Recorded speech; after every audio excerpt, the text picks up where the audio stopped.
nossa primeira mesa. Temos como convidadas a assistente social Janice Merigo.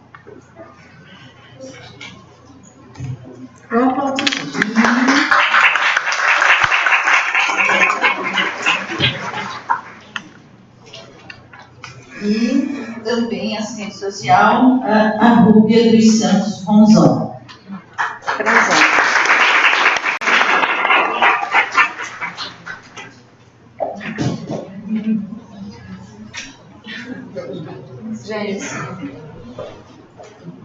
Bom dia a todos e a todas. Como já fui apresentada, sou Janice, assistente social da FECAM, Federação Catarinense de Municípios, e venho há alguns anos também atuando e militando na área da assistência social aqui no estado de Santa Catarina. Inicialmente agradeço a Bratas pelo convite em poder falar sobre os desafios da política de assistência social na contemporaneidade e a questão do trabalho interdisciplinar e multidisciplinar. Estou compondo a mesa com a colega Rúbia, que vai falar na sequência. Nós fizemos uma conversa e optamos por dividir um pouco a fala nesse sentido. Então, eu vou iniciar trazendo alguns aspectos de quais são esses desafios, considerando esses 17 anos, enfim, que eu atuo na política de assistência social e acompanhei a implantação do SUAS, e como que a gente tem esses desafios não para uma dada categoria profissional, mas sim desafios da política pública de assistência social, que acaba tendo uma interface em todo o nosso trabalho na política de assistência, junto aos municípios, junto ao Estado, junto ao governo federal, e como que esses desafios perpassam hoje o nosso cotidiano profissional. Sempre destacando que todo o nosso trabalho na política de assistência social precisa levar em consideração todo o nosso conhecimento teórico, político, nossa posição ética, enquanto categorias profissionais que atuam na assistência social. Eu vou então, como eu tenho meia hora, é o tempo que a gente mais ou menos dividiu, eu vou pedir que vocês também me sinalizem quando faltar uns 10 minutinhos. Eu vou me ater a algumas questões que eu trouxe aqui na apresentação. A apresentação vai ficar disponível para vocês e fico à disposição para que posteriormente façam as suas considerações também em alguns desafios, em alguns tópicos, e que a gente possa continuar esse diálogo não só aqui nesse encontro, mas também posteriormente em outros encontros, Enfim, foi alguns elementos, algumas informações que eu busquei para a gente poder dialogar hoje. Eu vou me ater aqui, eu não vou falar sobre a assistência social antes do SUAS, o histórico, década de 30, 40, enfim, porque eu acredito que todos nós, na maioria, pelo menos, somos trabalhadores já do SUAS, então conhecemos essa contextualização, sabemos do velho e do novo, conhecemos o Sistema Único, a proteção social básica, especial, de média e alta complexidade, e aí optei por ir diretamente aos desafios, considerando que todos nós, de alguma forma, já conhecemos o velho, a política de assistência antes do SUAS e esse contexto novo do Sistema Único de Assistência Social. Então, em relação aos desafios, e aí eu trago, e ao final da apresentação eu tenho algumas referências bibliográficas, é óbvio que a gente tem diversos autores na área, a minha formação é em serviço social, então eu fui buscar o embasamento todo da fundamentação teórica em autores do serviço social que discutem a política pública de assistência social, e aí no final da apresentação eu trago algumas dessas autoras. Quero desde o início sugerir para vocês esse livro aqui, que é o Sistema Único de Assistência Social no Brasil, que depois também eu posso deixar à disposição para quem quiser, mas ele está, a referência está na apresentação, mais esse material da professora Berenice Rochas Couto, também do Rio Grande do Sul, que trata sobre a política de assistência, com a professora Yasbeck, com a professora também Maria Osanira da Silva, Raquel Raicheles, autoras que nós trabalhamos há muitos anos e temos como referência também na nossa prática profissional. Gostaria também, e deixo como referência um texto que eu considero extremamente importante para os trabalhadores da política de assistência, que é o texto da professora Ginsky Fernandes e Tejadas, que é um texto de uma revista que trata sobre a questão do velho e do novo na assistência social, e que esse velho, no nosso cotidiano profissional, ele ainda está muito presente e que nós temos um desafio de superá-lo. Então, elas trabalham um pouco do velho e do novo, né, da política de assistência num olhar ainda assistencialista, paternalista, enfim, uma política desconsiderada muitas vezes pelos gestores municipais, e que a gente vem fazendo um trabalho imenso para que essa realidade também se modifique. E trago também os desafios do controle social na atualidade, que é um texto extremamente importante, interessante, onde ele trabalha, e eu vou falar aqui um pouco também da importância da nossa inserção enquanto trabalhadores do SUAS nos espaços de controle social. E os espaços de controle social, não somente os conselhos, conferências e aqueles espaços institucionalizados, mas nós, enquanto trabalhadores, indiferente de representação no conselho, nós nos colocarmos como defensores, né, desta política em qualquer espaço onde a gente tem oportunidade de fazer o controle social. Porque o controle social ele não é só um espaço institucionalizado. Ele precisa estar no nosso cotidiano, na nossa vida profissional. Eu não consigo conceber um profissional hoje da política de assistência social, e aí trabalhadores do SUAS, que não tenham no seu compromisso ético da profissão e da política a inserção enquanto controle social também. Não só como representante do conselho, mas como alguém que tem essa responsabilidade de fazer com que, de fato, a política seja concebida, reconhecida da forma como ela deve ser enquanto direito, e não como uma política de segundo plano, uma política menos importante ou mais importante do que qualquer outra política nos municípios. Então, que a gente trabalhe nesse viés. E aí eu trouxe alguns elementos aqui, só para iniciar, da Fernandes, né, enfim, da Tejadas, da professora Ginsky também, que ela diz o seguinte, que a história da assistência social, de modo geral, foi marcada por ações clientelistas, assistencialistas, de caridade, paternalistas, situadas em segundo plano nos espaços governamentais. E eu percebo, né, e nós percebemos no decorrer dos últimos anos, que a gente tem conseguido fazer um movimento. Não que nós tenhamos hoje a política de assistência social reconhecida em todos os municípios brasileiros, aqui em Santa Catarina, na região sul, Paraná, Rio Grande do Sul, enfim, da forma talvez como nós gostaríamos enquanto trabalhadores. Mas nós avançamos muito no reconhecimento dessa política. E eu entendo que isso se deve à posição que os trabalhadores tiveram em relação à política. Porque hoje, se não formos nós, né, e aí a gente usa o termo na ponta, mas os trabalhadores que atuam junto aos municípios, aos estados e ao governo federal, se posicionarem em relação à importância dessa política, nós teríamos muito ainda a presença do assistencialismo, do paternalismo, do uso dessa política para fins eleitoreiros, né? A presença, e eu digo isso claramente, ontem nós tivemos uma oficina muito interessante no Congresso Catarinense de Municípios, que foi a oficina da assistência social, tivemos a representação bastante significativa dos secretários, e aí veio um colega do MDS e a gente conversava sobre a questão também, e aqui vou falar sobre isso, porque eu penso que é algo muito tranquilo para a gente falar, da inserção do primeiro damismo na política de assistência, que hoje aqui em Santa Catarina, acredito que em muitos municípios da região sul, nós conseguimos superar, né, a presença do primeiro damismo na política de assistência social, na frente das secretarias.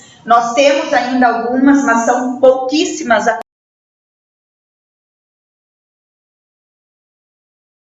comparar alguns anos em relação à política de assistência. Os profissionais têm conseguido se posicionar diante dessas situações e dessas demandas, no sentido de qual é o papel do secretário, do gestor desta pasta, que não pode se confundir com papéis, né, de interesse somente político-partidário ou da figura da primeira-dama. Então, penso que isso também, aos poucos, a gente vem avançando, mas ainda nós temos marcas desse assistencialismo, desse paternalismo e dessa não política, né? Nós vamos levar alguns anos ainda para que, quem sabe, as novas gerações, eu diria, aqui nós temos muitos profissionais que já são a nova geração, que já se formaram depois do Sistema Único de Assistência Social, talvez não vivenciaram e não sentiram tanto no cotidiano dos espaços profissionais a questão do plantão social, do clientelismo, do primeiro-damismo e todas aquelas situações que a gente tinha antes do SUAS, né? E acredito que isso nos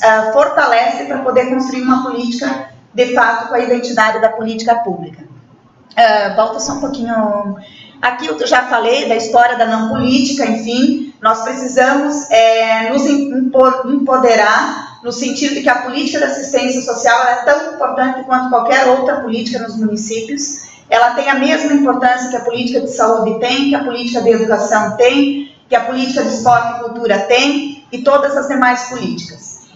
Ontem, só para compartilhar um pouquinho com vocês, eu chego lá no nosso congresso, antes de ontem, e aí hoje eu respondo na Federação pela Política de Assistência Social e de Saúde, que são duas políticas distintas, com objetivos distintos, com trabalhadores, né, específicos em cada área, mas eu respondo pelas duas. E quando eu chego lá, tinha no nosso estande de atendimento lá os municípios saúde. E eu me neguei a ficar somente no balcão que tinha a saúde. Por quê? Porque eu tenho uma referência na assistência social, né? E atendo e respondo também por essas políticas, e a gente precisa dar essa identidade. Imediatamente mandaram fazer outro adesivo para colocar na frente do... Parece simples, parece algo muito simplório, né? Que sentido tem isso? Mas para mim tem um sentido extremamente na construção da história dessa política. Eu não posso, né, entender que, bom, eu estou ali, eu me reconhecem como assistência social, não. Eu preciso que as pessoas cada vez mais entendam a assistência social, em especial os gestores, como uma política pública de direito tão importante quanto. E aí, até por fim, eu brinquei com o nosso diretor, porque ele colocou assistência social antes da saúde. Aí eu disse, pela primeira vez eu vejo a assistência social antes da saúde. Porque geralmente vem, quando ela é, né, e na sua maioria na história ela veio configurada junto com a saúde sempre é a primeira a ser colocada em qualquer lugar, né? Então, isso também é uma representação importante. Pode passar, Maria. Aqui também a questão de que, para nós compreendermos os desafios que eu vou trazer, agora eu vou para os desafios, senão não vai dar tempo, é que nós temos que compreender que existe todo um histórico na política de assistência. Nós precisamos conhecer essa história e que os desafios que estão colocados hoje, eles são resultados de uma história que foi construída pela política de assistência social. Então, sempre esse contexto histórico, por mais que a gente chegue no momento em que nós temos um SUAS consolidado, não 100%, porque todo o sistema ele está em debate para melhorar, para aperfeiçoar, enfim, mas nós temos hoje um sistema desenhado na questão da área da assistência. Nós precisamos sempre buscar essa história e conhecer esse contexto para poder compreender por que esses desafios estão colocados hoje. E aí nós temos uma característica ainda muito presente, que esse velho na assistência social, esse assistencialismo, paternalismo, enfim, ele ainda está muito presente no nosso cotidiano profissional e no nosso trabalho. E nisso a gente precisa, a cada dia, enquanto trabalhador do SUAS, nos revermos nossas ações, avaliar com as equipes, verificar se de fato nós estamos atendendo da forma como o SUAS preconiza.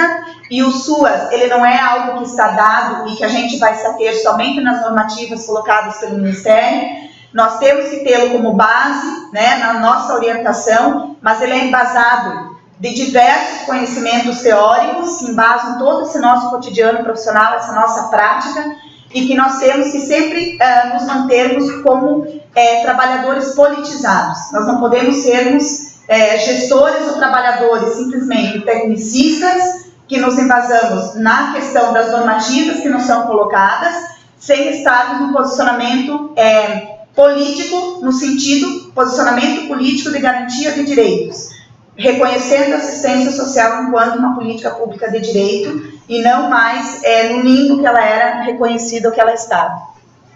Pode ir agora, então, pode passar, aqui pode passar, eu só trouxe, volta um pouquinho, Maria Cláudia, esse fluxograma nós atualizamos agora em 2016, no finalzinho, que é um fluxograma que a gente tem usado bastante com os prefeitos, em especial, com os vereadores, com os gestores, para que eles compreendam o que é o Sistema Único de Assistência Social. No mínimo, estou aberta a sugestões, quero que vocês olhem para eles, sugiram alterações, inclusões, enfim, para que a gente possa ir construindo e eles entenderem que isso é a política da assistência social.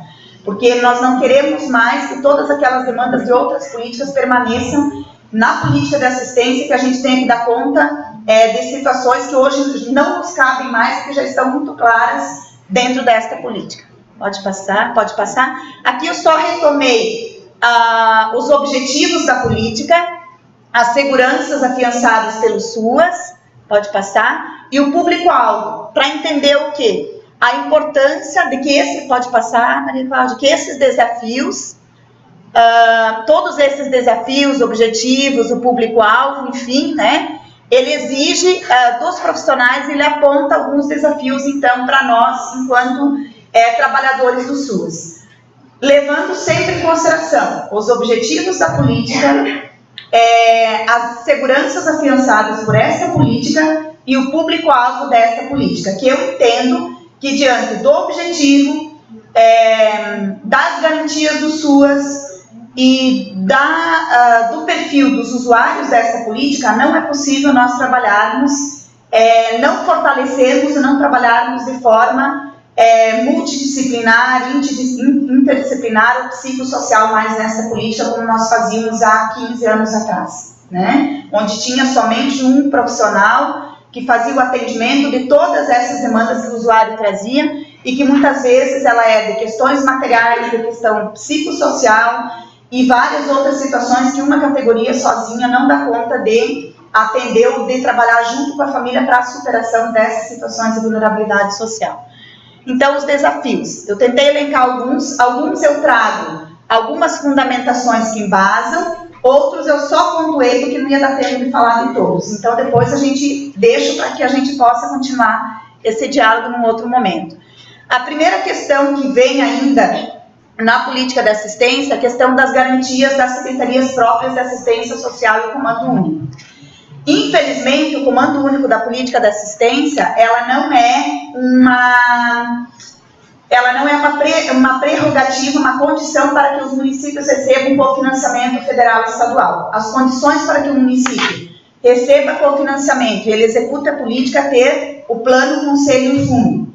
Então, nós temos na LOAS a fala da importância do Comando Único. Penso que nós avançamos muito também na questão dos comandos únicos. Nós tínhamos muitos municípios que a assistência social era agregada à Secretaria de Saúde. Nós conseguimos nos últimos 4 anos, desmembrar inúmeras secretarias e acho que isso nós vamos fazendo a partir do momento que os trabalhadores e gestores justificarem de forma qualificada ao gestor municipal a importância desse desmembramento e conseguirmos mostrar também a questão do cofinanciamento hoje que essa política tem para poder se manter como uma estrutura própria, né? Então é um desafio.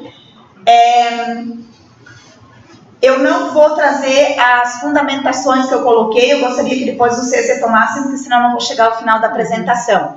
Mas nós temos o Pacto de Aprimoramento de Gestão, que foi aprovado agora, que é de 2016 a 2019, que ele traz a questão da importância das leis do SUAS. O nosso estado de Santa Catarina não tem ainda lei estadual, e pela informação que eu tive do MDS, são só 3 estados brasileiros que tem, que é Minas Gerais, Distrito Federal e mais um outro que eu não lembro, mas são 3. Então, nós precisamos trabalhar nos nossos estados para que as leis do SUAS, no âmbito estadual, elas sejam de fato aprovadas, porque senão nós temos um desmonte que pode acontecer em qualquer momento, apesar de termos uma lei federal que trata sobre. Os municípios têm, dentro das metas da CIT, até o final agora de 2017, para atualização, aprovação e elaboração das suas leis municipais do SUAS. Então, é extremamente importante e isso ainda é um desafio, porque nós temos um percentual pequeno de municípios que têm a lei instituída. Em relação a avançar na garantia das equipes de referência, na básica e na especial, com carga horária compatível com as necessidades de atendimento à população. Hoje nós sabemos que nós temos ainda CRAS, sem equipes completas, obrigatórias. Então, nós temos ainda CRAS, onde tem só o psicólogo, só o assistente social. Quando há necessidade de alguma realocação, os equipamentos acabam ficando tempo sem o profissional. E eu penso que o nosso foco, e aí eu vou tratar aqui sobre um tema que é polêmico, mas que é a questão do programa Criança Feliz, né, que nós estamos, Santa Catarina, acredito que dos 26 estados, mais o Distrito Federal, 24 estados aderiram ao programa Criança Feliz, e o estado de Santa Catarina não aderiu até o momento, e nós estamos tendo uma pressão muito significativa, tanto do Ministério quanto do estado, para que os municípios que não aderiram Dos 61, 49 não aderiram, 13 aderiram porque não conheciam exatamente o programa, estavam assumindo a gestão, e aí vinha o recurso, eles acabaram aderindo sem ter muita noção de qual a implicação desse programa na questão do impacto no município. Então, nós temos, em relação a essa questão, nós não temos as equipes completas obrigatórias de direito de atendimento à população nos equipamentos, e nos vem programas paralelos onde determinam equipes obrigatórias de referência, e aí fora de toda aquela lógica que eu nem vou trazer aqui, porque são mais de 10 itens que a gente elencou, em relação a visitadores, considerando que visita domiciliar é um instrumento de trabalho de autonomia dos profissionais e que são determinadas conforme o acompanhamento familiar. Então, como é que um programa pode determinar que nós temos que fazer visita domiciliar uma vez por semana? Como se fosse uma receita pronta de uso de instrumental. Então, e várias outras questões de impacto financeiro, de sobreposição de serviço, de demandas a mais para equipes que a gente ainda não tem e outras questões. Pode passar. A questão da oferta de serviços com qualidade e prontidão à resposta ao usuário, eu penso que isso ainda é um grande desafio, porque os nossos serviços ainda não têm dado conta de fazer esse atendimento qualificado, talvez do jeito que nós gostaríamos, nós trabalhadores, e isso não é culpabilizar os trabalhadores pela, talvez, não total qualidade na oferta do serviço, mas a gente sabe que tem implicações estruturais e que envolve diretamente também a responsabilidade dos municípios em relação às condições de trabalho. Então, essa qualidade, essa prontidão, esse atendimento, ele não é algo que depende somente do trabalhador, ele tem uma implicação de toda uma estrutura de funcionamento da política e da estrutura do município, do estado e do governo federal. É a articulação intersetorial entre assistência social com outras políticas públicas que a gente já vem discutindo há bastante tempo.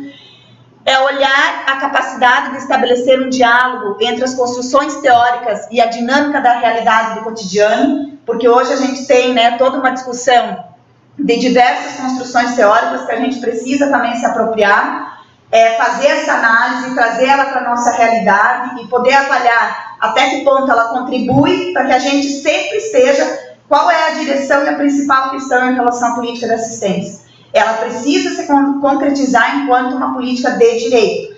Tem, inclusive, esse livro da Berenice, que foi a tese de doutorado dela, o Direito Social, Assistência Social na Sociedade Brasileira, uma equação possível, onde ela discute e ela chega à conclusão de que ainda, e nós também chegamos à conclusão de que ainda a assistência social não é reconhecida, não é estabelecida enquanto um direito. Ainda nós não chegamos a um patamar de fato, as pessoas terem acesso a esse direito, a essa política, porque nós temos ainda muitos desafios a se consolidarem para que ela se torne, de fato, um direito. Avançar na superação da subalternidade dos trabalhadores e usuários da política. Aqui eu coloquei ausência de poder, demando de decisão. Por quê? Porque ainda a gente percebe, que nós, trabalhadores, em muitos momentos, a gente se submete ou fica num segundo plano, não se empodera também desse poder que nós temos através do conhecimento que nós temos em relação à política. Então, quando um vereador, vou pegar um exemplo bem simples, depois a gente poderia até no âmbito de judiciário, etc. Mas, às vezes, lá no município, quando um vereador vem discutir conosco o benefício mensual, quando um vereador vem discutir conosco a família da Dona Maria que não foi bem atendida lá no CRAS ou no CRES,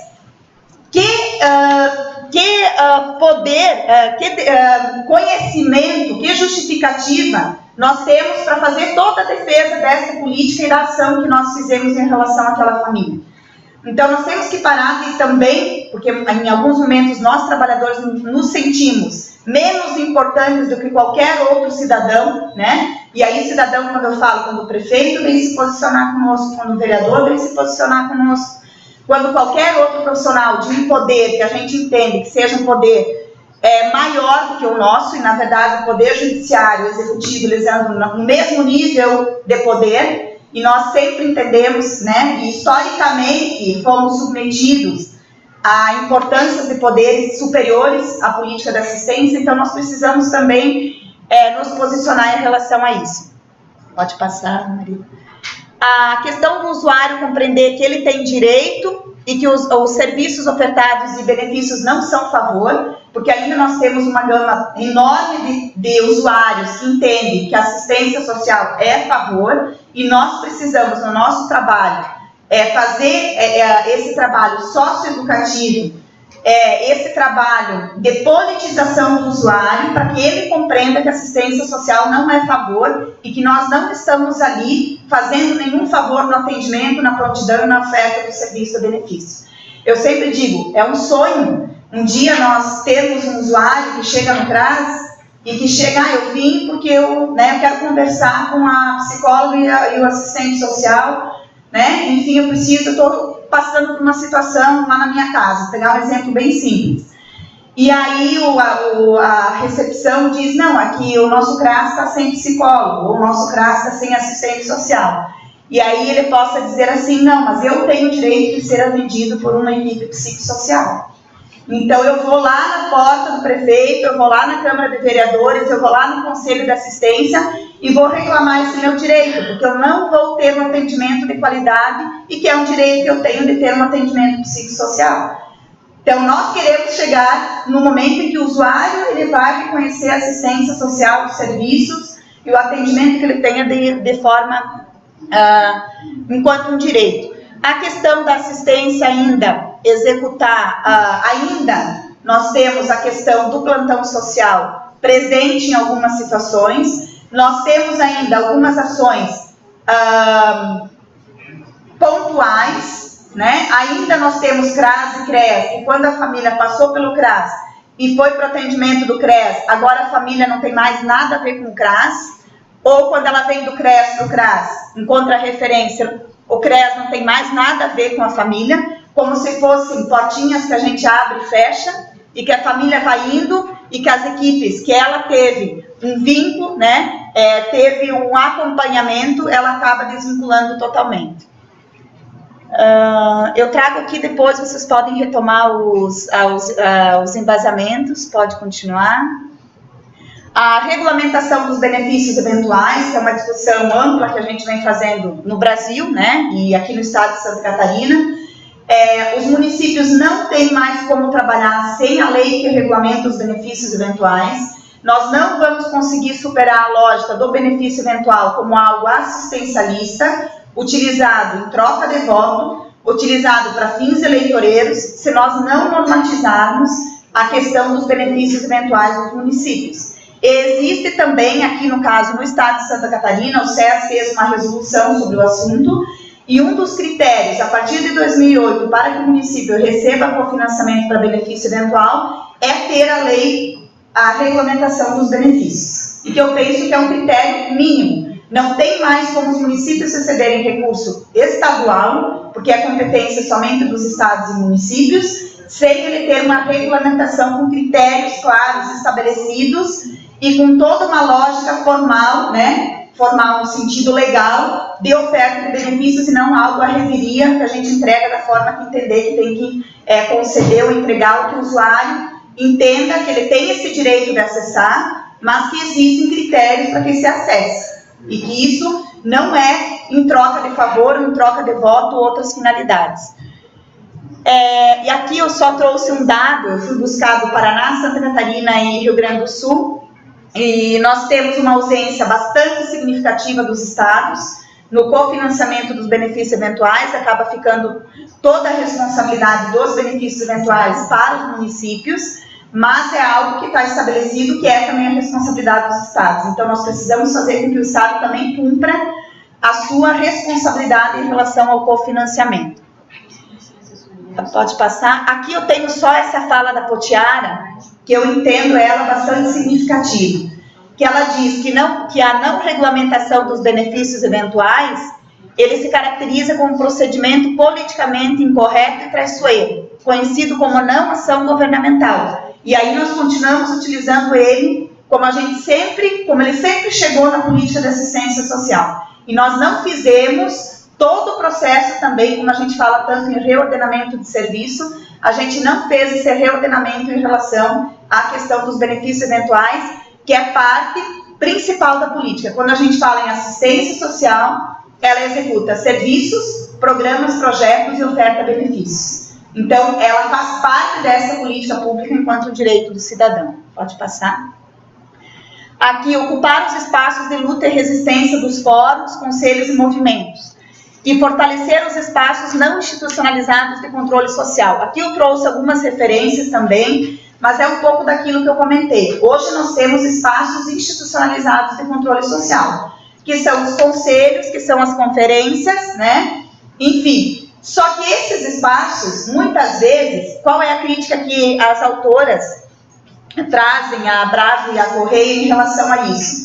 A própria sociedade civil, em alguns momentos, acaba se cooptando com as questões do governo, do Estado, por várias questões que aqui a gente teria um dia inteiro para poder discutir.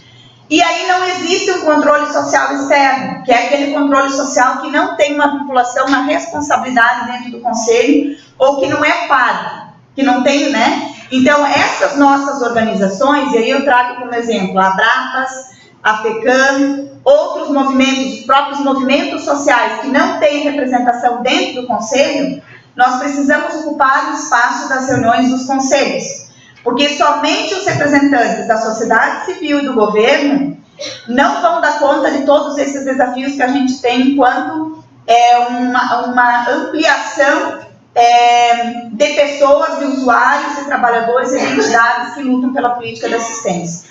Então, é importante que a gente ocupe esses espaços também, não como conselheiro, mas como cidadão, alguém que faz o controle social sobre essa política. Pode passar, já estou terminando. Aqui os prazos da conferência, que eu não vou trazer, vou deixar para vocês. O cofinanciamento, fundo a fundo regular e automático, que muitos estados ainda não têm, Santa Catarina não tem, ainda é tudo carta horário, se fatura na reunião da CIB, se leva 2 meses para os municípios mandarem a documentação, mais 2 meses para o estado avaliar, mais 3 meses para ele poder desembolsar, e assim a gente vai levando e vai receber no final do ano os recursos que devia estar recebendo desde janeiro. Então, essa é uma dificuldade também que a gente enfrenta.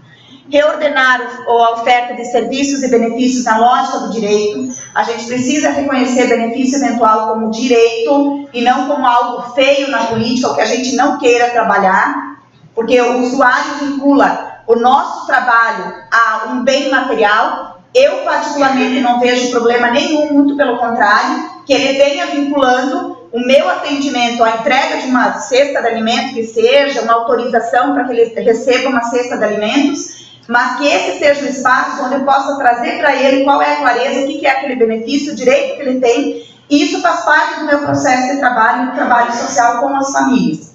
Então, que a gente possa também avançar nesse sentido. Qualificar os trabalhadores, garantindo as condições de trabalho, fortalecer a participação do usuário enquanto protagonista dessa política. Qual o problema que a gente tem percebido também? O usuário precisa ocupar o espaço da sociedade civil nos conselhos. Ainda o usuário está sendo muito representado por organização de usuários ou por trabalhadores. E isso é muito sério. Ontem nós tivemos uma experiência de uma usuária que hoje é secretária municipal de um município aqui de Santa Catarina, uma pessoa altamente politizada, que conhece o SUAS, que veio dos movimentos, e ela diz: nós estamos fazendo o possível para que o controle social funcione, porque eu estive no controle social, eu fui usuária dentro desse conselho. Então, imagina o patamar e a importância que nós temos também o usuário, cada vez mais ocupando o espaço também do conselho. Pode passar, já estou finalizando, não vai dar tempo de fazer tudo. Tem quantos anos? Não, já está terminando, é 28, né? Isso aqui eu acho que de forma geral já trouxe, pode ir para o final. Isso aqui também, as funções da gestão do SUAS, os CRAs, fortalecer o coletivo de profissões que compõem o SUAS, penso que isso é extremamente significativo. Nós precisamos nos fortalecer nesse coletivo, nós não podemos ficar na disputa de categorias profissionais, indiferente de qual for as questões. É óbvio, e depois eu acho que a Rúbia vai entrar nisso, que nós temos as nossas especificidades, as nossas atribuições privativas, e elas não podem, daqui um pouco, não estar mais valendo, porque nós estamos trabalhando de forma multidisciplinar e multidisciplinar na política. No entanto, a gente precisa se fortalecer. Quanto mais fortalecidos as categorias estiverem no SUAS, mais fortes suas nós teremos. A própria questão da questão hoje do programa Criança Feliz aqui em Santa Catarina, ela veio de uma resposta do fortalecimento de várias categorias que se posicionaram e que dialogaram para que essa posição ela fosse de fato assumida pelos municípios, tá? E pelo Conselho Estadual, enfim, outros órgãos também. Equipamentos sociais, que a gente já falou também, a importância. Pode passar. Ai, meu Deus, superar o clientelismo que a gente já falou, pode ir para o final. Aí eu só queria finalizar trazendo então, que todos esses desafios, eles convocam todos os trabalhadores desta política para sermos atores cotidianamente de esforços de resistências às expressões de processos moralizadores, opressivos, de subalternidade e de tutela, insistentemente, que representam as tramas constitutivas da materialidade do direito na assistência social, e todos nós enquanto trabalhadores. As políticas sociais, em especial a assistência, é um espaço privilegiado de intervenção profissional das 12 categorias que foram elencadas como categorias de trabalhadores dos TUAS, claro que algumas com experiências já construídas ao longo dos anos, e outras que estão chegando nessa política e que nós precisamos também irmos reconhecendo. Hoje nós temos, só para trazer como exemplo, no estado de Santa Catarina, um advogado que assumiu a diretoria da assistência e que os advogados têm vindo cada vez mais também, que nós vamos, também, mais uma categoria que vem se apropriando cada vez mais dos SUAS também, e caso contrário, a gente corre, então, o risco de sermos bons trabalhadores despolitizados. Então, que essa questão da politização, do conhecimento teórico, de reconhecer o que é privativo de cada profissão, que nós temos sim um limite dentro disso, que elas venham a nos fortalecer enquanto coletivo, que elas não venham para nos enfraquecer enquanto categorias, que enquanto nós nos enfraquecemos, os interesses tanto do governo federal, quanto do governo estadual, quanto lá do governo nosso municipal, ele se fortalece, e ele acaba muitas vezes desmontando e desconstruindo tudo aquilo que a gente construiu até aqui. Finalizo. Aqui as referências, eu tenho meu contato aqui, e deixo em aberto, não consegui fazer metade da fala que eu gostaria, mas acredito que já trouxe alguns elementos para a gente discutir depois. A apresentação vai ficar à disposição e eu gostaria de ter depois alguns feedbacks de vocês das fundamentações também que estão colocadas aqui dentro de cada desafio. E que tenhamos aí outras oportunidades para poder continuar o diálogo. Obrigada.